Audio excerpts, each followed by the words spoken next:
नमस्कार, आप देख रहे हैं ब्रेकिंग बिहार। बड़ी खबर यह है कि बिहार के पूर्व मुख्यमंत्री कर्पूरी ठाकुर, जो अति पिछड़ों की हमेशा से वकालत करते आए हैं और उनको लेकर के उनकी जन्म शताब्दी पर हमेशा अति पिछड़ों को सिर्फ रिझाने की बात होती है, बड़ी बड़ी बातें होती है, लेकिन सच्चाई है कि अति पिछड़ों के लिए अगर अभी तक काम किया गया रहता है, जब से कर्पूरी ठाकुर की सोच रही, तो आज अति पिछड़े की स्थिति काफी बेहतर रहती। लेकिन सभी पार्टियां सिर्फ अति पिछड़ों के नाम पर वोट लेती हैं और वोट लेने के बाद उनको फिर से भुला दिया जाता है। आपने देखा होगा इन दिनों लगातार अति पिछड़ों का जो सम्मेलन मनाने की जो बात हो रही है, खास करके जब से जातीय सर्वे की जो रिपोर्ट आई है उसके बाद से लगातार जो यह बातें सामने आ रही है। और इसी में कर्पूरी ठाकुर का जन्म शताब्दी समारोह भी मनाया जा रहा है। पिछले दिनों आपने देखा प्रशांत किशोर ने मनाया, आरजेडी मनाएगी, कल जदयू मना रही है, बीजेपी भी मनाएगी, कल राष्ट्रीय लोक जनशक्ति पार्टी भी मनाएगी। लेकिन कर्पूरी ठाकुर के विचारों पर कौन चल रहा है?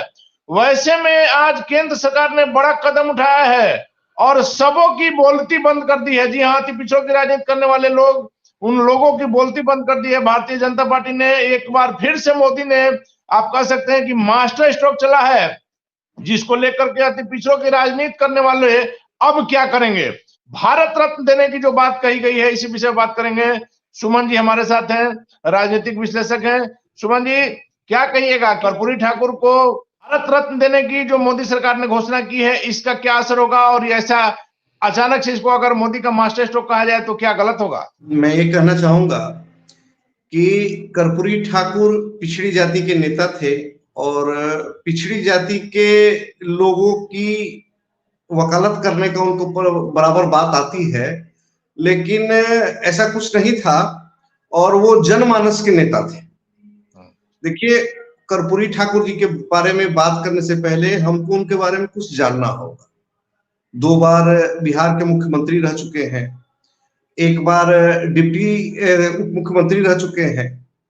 1940 में जब पूरे समस्तीपुर जिले में मात्र 5 आदमी मैट्रिक की परीक्षा को उत्तीर्ण किए थे, उसमें एक आदरणीय कर्पूरी ठाकुर जी भी थे। कर्पूरी ठाकुर जी एक ऐसे नेता थे कि 1952 में वो पहली बार विधायक भी बने थे और जब विदेश में डेलीगेशन गया था, मुझे जहां तक याद है शायद ऑस्ट्रेलिया गया था डेलीगेशन, तो वहां पर जाने के लिए उनके पास में एक कोट भी नहीं था, तो उन्होंने अपने एक मित्र से उस कोट को उधार लिया था। संयोग देखिए, वो कोट भी हल्का सा फटा हुआ था। उस फटे हुए कोट को वो विदेश में गए भारत का नेतृत्व करते हुए, वहां पर एक विदेशी राजनयिक ने उनके फटे हुए कोट को देखा तो उन्हें एक नया कोट गिफ्ट किया। तो ये उनकी सादगी और उनके साधारण जीवन को दर्शाता इससे है। बड़ा सादगी का मिसाल क्या होगा? आज भी अगर आप उनका समस्तीपुर में कर्पूरी ग्राम अगर आप देख रहे हैं तो नजर आता है कि उन्होंने कुछ किया नहीं, अपने लिए कुछ नहीं किया जी। क्योंकि तो अगर एक मुख्यमंत्री चाहे तो क्या कुछ नहीं कर सकता है, लेकिन कर्पूरी ठाकुर इसके सीधे सीधे उदाहरण है कि देखिए, हमने कुछ नहीं अपने लिए किया, जो भी किया जनता के लिए किया। देखिए, जब मैं आपको कुछ बात बताना चाहता हूं कि 1967 में जब वो डिप्टी सीएम बने थे तो उन्होंने अंग्रेजी की अनिवार्यता को भी खत्म किया था। उन्होंने उर्दू को द्वितीय राजभाषा का जो है स्थान भी दिया था। मुझे जहां तक याद है कि जब सांसदों को जो पेंशन की और बाकी सारी चीजों की बात हुई थी, उस समय करीबन देश की आबादी 60 करोड़ के आसपास में थी, जिसमें से 50 करोड़ आबादी जो है गरीबी रेखा के नीचे रह रही थी। तब कर्पूरी जी ने कहा था कि सांसदों को ये लॉलीपॉप देना सही नहीं रहेगा, इसके जगह हम अपनी गरीब आवाम को अगर कोई सुविधा प्रदान कर सके, उसके लिए कोई स्पेशल पैकेज दे सके तो वो ज्यादा अच्छा रहेगा। कहने का मतलब ये है कि वो एलिट क्लास या उच्च वर्ग के जो राजनेता, आप मान के चलिए कि राजनेता भी तो एक तरीके से आजकल के डेट में उच्च वर्ग ही माना जाएगा ना, तो उन लोगों को। लेकिन हम अपने उसी सवाल पर फिर आते हैं। कल ही जिस प्रकार से जदयू मनाने वाली है 24 तारीख को पटना के फुलवारी के वेटनरी कॉलेज में, उसमें भी उनका मांग था कि भारत रत्न दिया जाए। वैसे में केंद्र सरकार ने जब भारत रत्न दे दिया, उनकी मांग मान ली, तो क्या कहा जाएगा? अति पिछड़ों को लेकर के सभी लोग राजनीति कर रहे थे और मोदी ने तो वो कर दिया। देखिए, राजनीति तो आज भी हो रही है इस सच्चाई को स्वीकार करना होगा। कर्पूरी ठाकुर को मरणोपरांत भारत रत्न देने की आज जो बात हुई है, क्यों ऐसा होता है कि जब भी कोई चुनाव आता है तो इन चुनावों के पहले ही इस तरह की घोषणाएं होती हैं। तभी हमें अपने नेताओं के, अपने महापुरुषों के, अपने आदर्शों को नहीं, सम्मान देने की बात। इसके पीछे एक कारण हो सकता है, कल उनका जन्म शताब्दी समारोह है।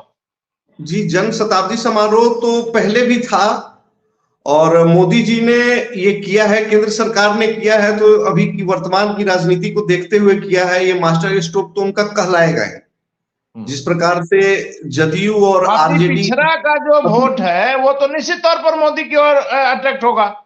देखिए, जब से जातीय जनगणना बिहार में हुई है, 36% के आसपास में अति पिछड़ों का वोट सामने आया है, तब से अति पिछड़े वोट को साधने की कोशिश हर दल के द्वारा किया जा रहा है।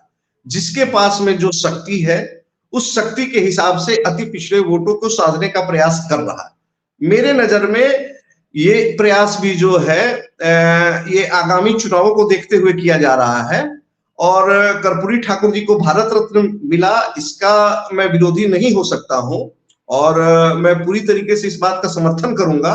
लेकिन इसके साथ ही मैं ये भी कहना चाहूंगा कि देर से किया गया सही कदम।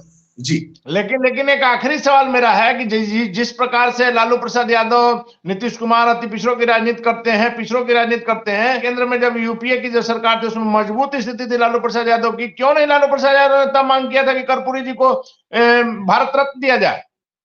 देखिए, लालू प्रसाद यादव जी हों या माननीय आदरणीय नीतीश कुमार जी हों, हमारे मुख्यमंत्री, हकीकत तो ये है कि अभी जो वर्तमान 7-8 वर्षों से बिहार में जो राजनीति हो रही है, वो सिर्फ और सिर्फ वोट साधने की राजनीति हो रही है, आम जनता के हितों की बात। क्योंकि देखिए, हमारे राजनेताओं का तो सारा समय जोड़ तोड़ और सरकार बचाने में ही समय निकल जा रहा है। राज्य का डेवलपमेंट कैसे हो, राज्य कैसे आगे बढ़े, देश के साथ कैसे कदम से कदम मिलाकर बिहार आगे बढ़े, इसकी चिंता लालू जी ने तो खैर कभी की ही नहीं। वो तो एक अलग ही राजनीति में अगर वोट साधने की ही बात किया जाएगा तो प्रधानमंत्री मोदी जी तो इसमें भी आगे निकल गए।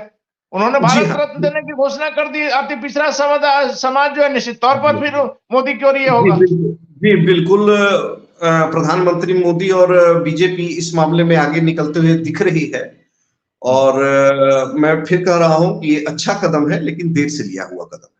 जी, चलिए, धन्यवाद आपका। तो अच्छा कदम है लेकिन देर से लिया गया है, लेकिन निश्चित तौर पर जिस प्रकार से एक बार फिर से प्रधानमंत्री मोदी ने, अगर आप वोट की बात कर रहे हैं तो पिछड़े अति पिछड़ों वोट को साधने के लिए जिस प्रकार से कर्पूरी ठाकुर को मरणोपरांत भारत रत्न देने की घोषणा की है, इससे निश्चित तौर पर मोदी का मास्टर स्ट्रोक ही माना जाएगा। और इसका क्या असर होगा देखना बाकी है। फिलहाल आप बने रहे ब्रेकिंग रिएक्शन।